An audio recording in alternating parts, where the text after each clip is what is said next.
اس نے کیا کیا ہے کہ یہ ساری اس کی جو ہے نا اس نے ڈریسنگ کی ہے. اب یہ ڈریسنگ آپ دیکھ لیں کہ کتنی ٹائٹ کی ہوئی ہے.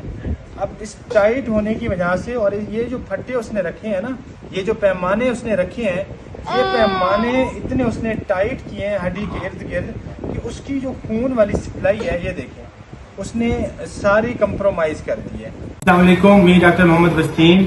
میں یہاں پہ ایمرجنسی میں بہاول وکٹوریہ ہاسپٹل میں کام کرتا ہوں. یہ پیشنٹ میرے پاس آیا ہے جو کہ میلسی سے تعلق رکھتے ہیں.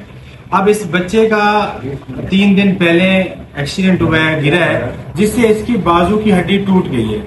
اب ہمارے ہاں تعلیم نہ ہونے کی وجہ سے ان کے پیرنٹس اس بچے کو کسی نان کوالیفائڈ کے پاس لے کے چلے گئے ہیں, کسی پہلوان کے پاس, کسی ہڈی جوڑ کے پاس لے کے چلے گئے ہیں.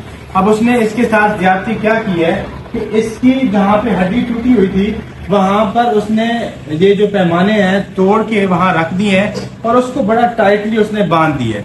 اب اس کے باندھنے کی وجہ سے اس کی جو بازو کی آگے والی بلڈ سپلائی ہے وہ کمپرومائزڈ ہو گئی ہے. وہ اس کی جو بلڈ سپلائی چلنی چاہیے تھی اس طرح نہیں چل رہی, تو اس کی وجہ سے اس کا آگے جو پورا بازو ہے وہ سوج گیا ہے. جب وہ سوجا ہے تو وہاں پہ کمپارٹمنٹ سنڈروم بن گیا ہے. کمپارٹمنٹ سنڈروم کا مطلب یہ ہے کہ جب ایڈیما ہوتا ہے, جب سوزش ہوتی ہے, تو وہاں پہ جو اس کی بلڈ سپلائی ہوتی ہے وہ کمپرومائزڈ ہو جاتی ہے. تو اب اس میں اس بچے کے ساتھ کیا ہوا ہے کہ کمپارٹمنٹ سنڈروم ہوا ہے, تو اس سے اس کا آگے والا بازو کے چانسز ہیں کہ یہ ضائع ہو گیا ہے. لیکن اب اسے ہم کوشش کریں گے کہ اس کو فشیاٹمی کر کے اس کے بازو کو بچایا جائے, لیکن یہ 50% اس کے چانسز یہ ہیں کہ اس کا بازو ضائع ہو چکے ہیں.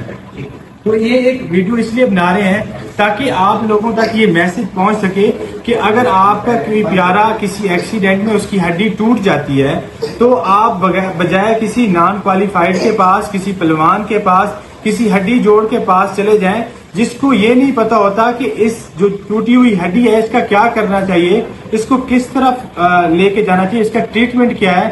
تو اس کے پاس لے جانے کی بجائے آپ کسی کوالیفائڈ ہڈی جوڑ ڈاکٹر کے پاس جائیں تاکہ اس کو ایک تو پتا ہو کہ اس کا مینجمنٹ کیا ہے, اس کے ٹریٹمنٹ کیا ہے. چاہے وہ اس کو بیک سلیپ لگوائے گا, لیکن وہ بیک سلیپ اور طرح کی ہوتی ہے. اس کے نیچے ہم پہلے کاٹن رکھتے ہیں, اس کے بعد ہم بیک سلیپ لگواتے ہیں تاکہ کمپارٹمنٹ سنڈروم نہ بنے. لیکن اس طرح کے جو اتائی ہوتے ہیں, اس طرح کے جو نان کوالیفائڈ پہلوان ہوتے ہیں, ان کو اس چیز کا نہیں پتا ہوتا.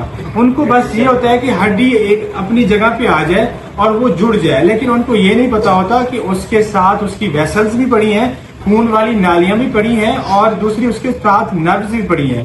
ان کو اس سے کوئی پتہ نہیں ہوتا, نہ ہی ان کو اس چیز سے غرض ہوتا ہے. تو بجائے آپ کسی نان کوالیفائڈ کے پاس, کسی پہلوان کے پاس جائیں اور اس طرح آپ ایک بچے کی یا کسی بھی اپنے پیارے کی بہت ہی بڑی مشکل میں اسے ڈال دیں, تو اس کے بجائے آپ کسی اچھی اور کوالیفائڈ ڈاکٹر کے پاس جائیں اور اپنا بھی اور اپنے پیاروں کو بھی اس طرح کی مشکل حالات سے بچائیں. ہمارے چینل پہ آنے کا شکریہ. اپنا خیال رکھیے گا. اللہ حافظ.